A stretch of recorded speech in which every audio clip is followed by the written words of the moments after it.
Hi, my name is Heather Engen, and I'm part of the CRCF team here at the Center for Innovative Technology. The goal of this informational video is to give you an overview of the FY2020 Letter of Intent, or LOI, approach. A lot has changed this year, so we'll walk you through the actual process of submitting an LOI. LOIs are the first step of the CRCF application process. If you're interested in seeking funding this round, they are required, but they are non-binding. That means if you are invited to submit an application and ultimately decide that the timing or other factors make CRCF not the best fit this year, you are not bound to a submission. We only accept LOIs and subsequently applications through our online CRCF portal. Before submitting your LOI, you need to read through the guidelines for the funding program you intend to submit under. We use LOIs to confirm program eligibility and begin identifying subject matter experts for the application review process. Although we'll talk about it more in a moment, this year the LOI serves another important purpose: to identify those projects with the highest potential that will be a good investment for the Commonwealth. As such, the LOI approach for FY2020 is more in-depth. This is the information you'll need to provide when you submit your LOI. We have made available a sample LOI document that may be helpful as you prepare your submission. For instance, as a reference for the questions you will have to answer online. I'd like to reinforce that this sample is for information purposes only.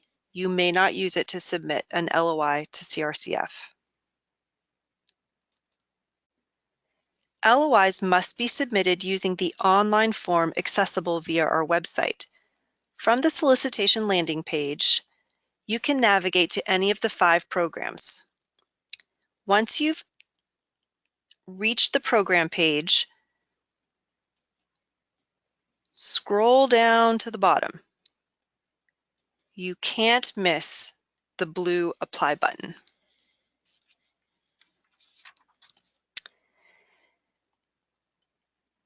You may have noticed a new field on the sample LOI from the previous slide, a place to upload your LOI.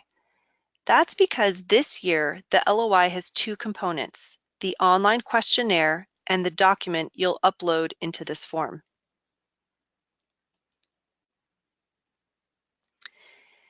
This year, each program requires that you download and complete an LOI template. Please refer to the program guidelines for the LOI requirements, including formatting and approach. Each program has its own unique set of program guidelines. Some of our programs have similar names, so make sure you're using the correct guidelines to prepare your materials. The LOI template is the same for 4 of our programs: commercialization, matching funds, and SBIR and STTR matching funds. Within this template, you'll be instructed to address 5 different areas. You'll describe the market opportunity and the problem to be solved. You'll describe the current state of the technology and the product or service you plan to commercialize. You'll discuss the project team and their previous experience with commercialization. And you will also identify potential economic outcomes for Virginia. The Eminent Researcher Recruitment Program has a separate LOI template, as the parameters of this program are different from the rest. This template will ask you to identify the candidate being recruited, the program to which they're being recruited, and key activities related to technology research, development, and commercialization. You will identify the private sector partner and their role in the project, and you will discuss projected economic outcomes for Virginia. All LOI templates will ask you to provide specific information in the footer: the applicant organization name and the PI's last name. Use the placeholders to key in this information. Regardless of the program, the information you provide in the LOI template will be a great foundation for your proposal materials if your project is approved for application submission.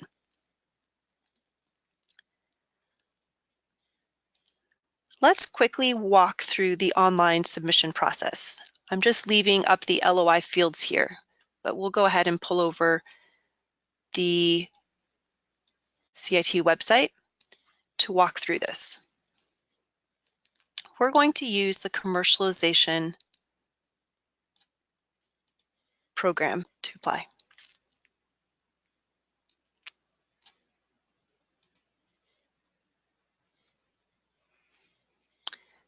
So you can see here the materials that I was referencing before. You'll need to download this LOI template and fill that out before you can actually apply to the program. But let's go ahead and get started. Select the program that you intend to apply for. This eligibility quiz allows you to certify your organization's eligibility to apply for funding. These criteria will already be familiar to you from having read the program guidelines. Note that eligibility is based in part on the organization type.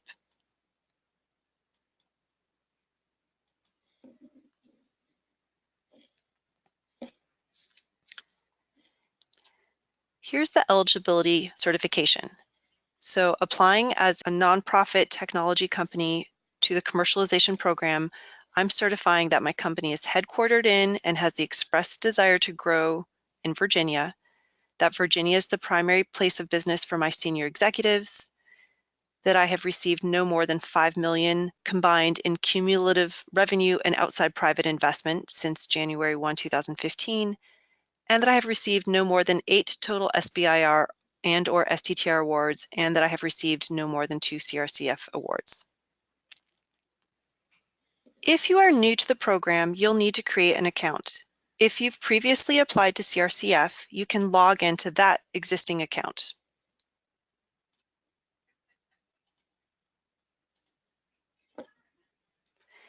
If you are connected to more than one organization, such as a university and a company, make sure you select the correct organization that your LOI will be associated with when you log in.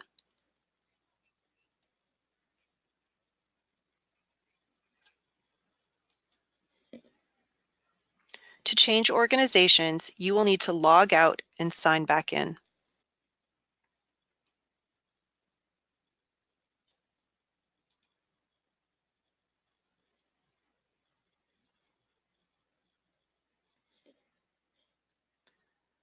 When starting an LOI, applicants will be asked to select the CRCF program type for which the project is intended.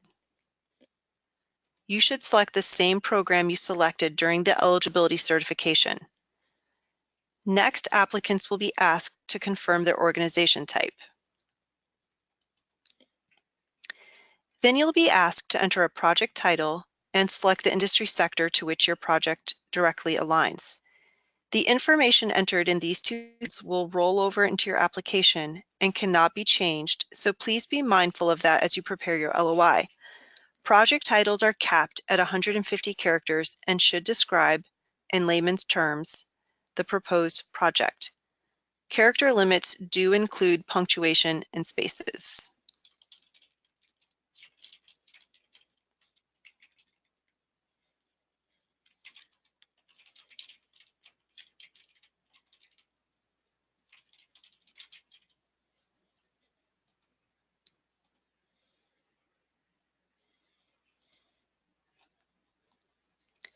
This is where you will upload the LOI template that you will have previously prepared.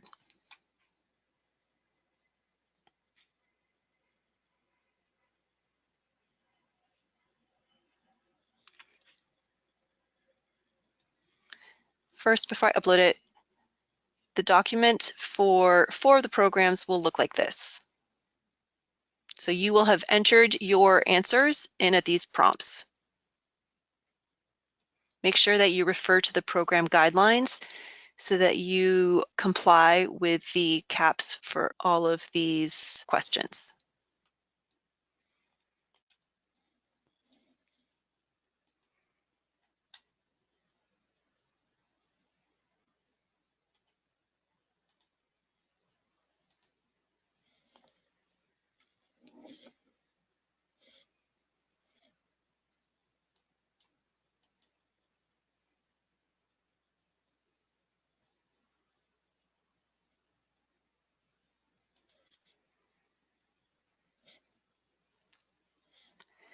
All LOIs ask for the PI's name and contact information.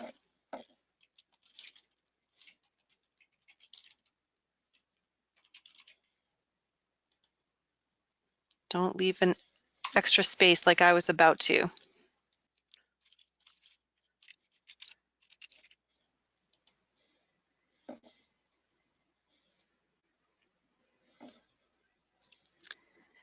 You'll provide your organization's city, state, tax ID, and website. That is a URL, not a street address. You'd be surprised how often we get the latter.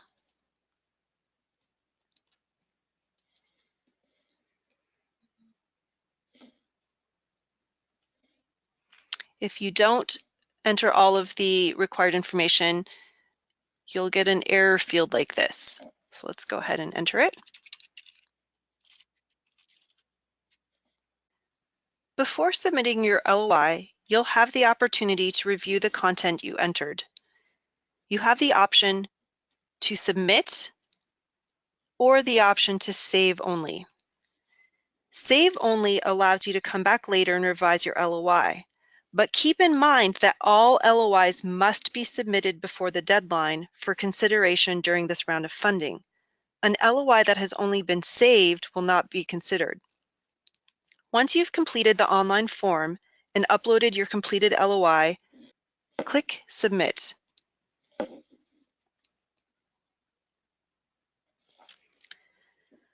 We recommend that you don't wait until the last minute to go online and complete and/or submit your LOI. We typically see high traffic volumes on the online submission portal right before a deadline. We don't accept late submissions, so don't take any chances. It's best to avoid waiting until 11 a.m. on the morning of the LOI deadline to log in and attempt to complete the form. A confirmation of LOI receipt will appear on your screen and you'll receive an email from our system.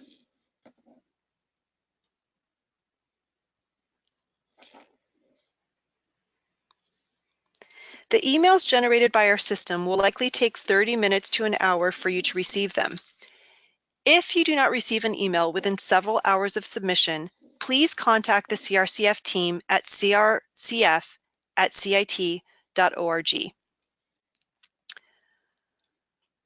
Occasionally, an applicant will make a typo in their email address when registering for CRCF. We do monitor for bounce back emails and will attempt to get in touch with you if we encountered a problem, but this can certainly lead to delays. So if you submit your LOI but never receive email confirmation, it's important to check in with us. In early November, after the LOI deadline, all letters of intent will go through a two-step review process. First, CIT will review each submission for administrative compliance, such as making sure eligibility criteria has been met and the LOI template used. Then, LOIs will undergo review by an external committee. The committee is made up of the legislatively appointed Research and Technology Investment Advisory Committee, or the RTAC, and subject matter experts. Together, this group will identify those projects with the greatest potential and invite proposals. Announcements regarding LOI decisions will be made in mid-December. Applicants whose LOIs are not accepted will receive feedback in January, including how to strengthen the technology, the submission for CRCF in the future, and also be linked to local resources to aid in this process. Applicants whose LOIs are accepted for application will receive an email with instructions regarding the next steps. Each project invited to continue to the application process will be assigned a unique CRCF reference number. This is the number you should use for all of your materials for the rest of the application process. And if contacting CIT about your project, all future correspondence with CIT regarding the project must include that number. This number will be pre-populated into the application documents. CRCF reference numbers are an internal identification system to identify the solicitation, program, and industry sector to which a program was submitted. The LOI deadline for all 5 of our programs is on Wednesday, November 6 at noon Eastern Standard Time.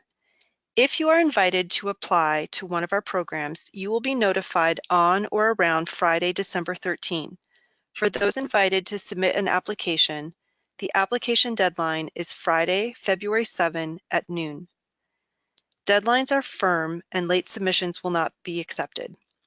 Award announcements are anticipated in early June of 2020. If you have additional questions, please take a look at our other CRCF information videos. You can also reach our team Monday through Friday at crcf@cit.org. Thanks for watching, and we look forward to hearing from you soon.